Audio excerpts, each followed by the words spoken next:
Okay, so in the last class we have seen that if we wanted to calculate the double integration in the polar coordinates, say the polar coordinates, they are your r and theta, right?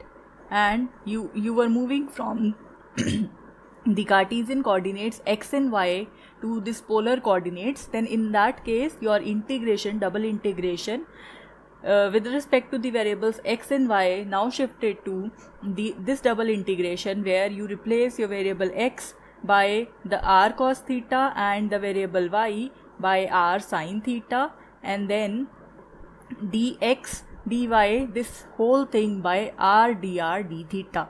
So this we saw in the previous class, and I have also given you one question to solve. The question was, you have to evaluate this integration where this x this x varies from 0 to 2 and y varies from 0 to square root 2x minus x square by changing this to the polar coordinate. So first of all you have to change the coordinates. So let us have a look at the solution. So here we know the relationship between the Cartesian and polar coordinates. The relationship is x is equal to r cos theta and y is equal to r sin theta. And you also know what is r. R square is equal to x square plus y square, and what is theta? Theta is equal to tan inverse of y by x. So this you already know, that how can you shift from x to r theta. So this is from xy to r theta, and this is from r theta to xy. Okay, so now in this case, when you wanted to calculate the double integration, your dy dx, that is shifted to r dr d theta, that you already know. And now you have to see by what quantities does your limit change. So if you look at your limits, what are your limits here? The limits are x is equal to 0, x is equal to 2, and then y is equal to 0, and y is equal to square root 2x minus x square. So here you see x is equal to 0. First of all, we visualize this region. What is this region? This is our x-axis, y-axis, then x is equal to 0 is this line, and y is equal to 0 is this line, right? And x is equal to 2. Suppose this is 2. So this is one line, and this is x is equal to 2, and this y is equal to square root of 2x minus x square would be x square is equal to 2x minus x square, or you can write this to be x square minus 2x plus y square is equal to 0. Now this is the equation of circle. So how can you compute this in terms of circle? Ma'am. So for that we can write this equation x square minus 2x plus y square. Now for the equation of circle, what you have to do, you have to complete the square of x. So that means you have to take half the coefficient of this mixed term, that is x, that is equal to minus 1, square it, that is equal to plus 1, and then you add plus 1 here and plus 1 on the other side. So in this way you have completed this square. So it is equal to x minus 1 whole square plus y square is equal to 1.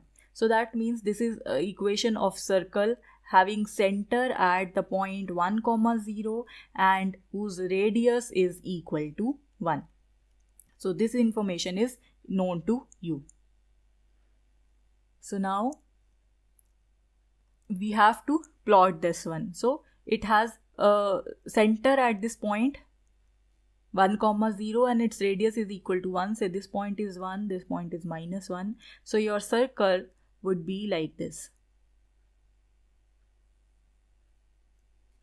Right, something like this. So in this case you have to perform the integration between the regions bounded by this line, this line, this line and this line. So what is your area of integration? It is this particular portion, the upper part of this circle. So for that we have to see the limits of r and theta. So clearly it is very easily known that in this shaded region, what is the angle here? The shaded regions lie between this line and this line. So the minimum value of theta here is equal to 0 and the maximum value of theta here is equal to pi by 2.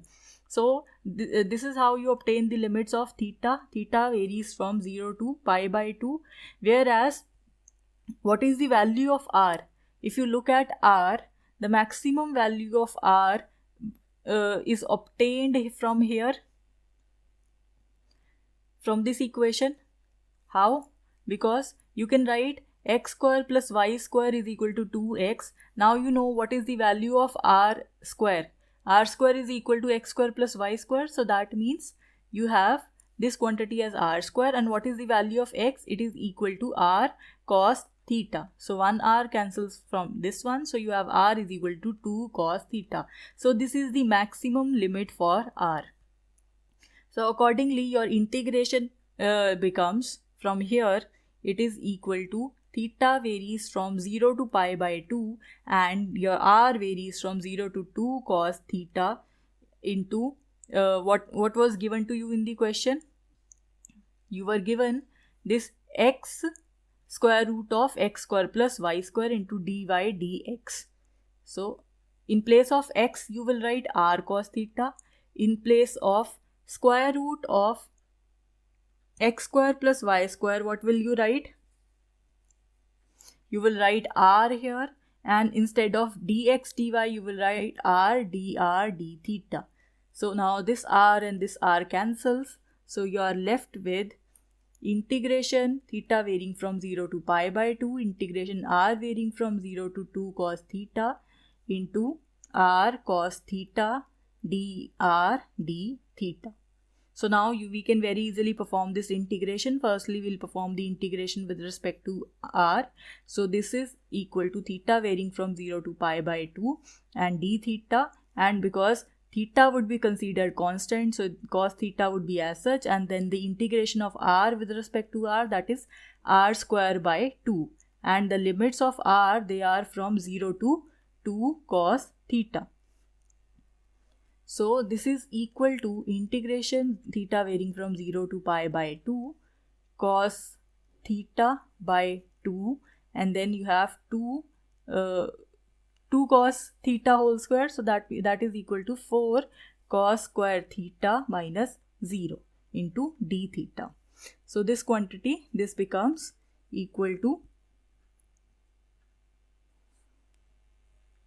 you have cos cube theta into 2 would come outside.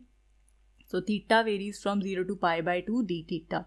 Now you can use the expression for this triple angle for cos. So that is equal to 4 cos cube x minus 3 cos x. So from here you can calculate the value of cos cube x, that is equal to 1 by 4 cos 3x plus 3 cos x.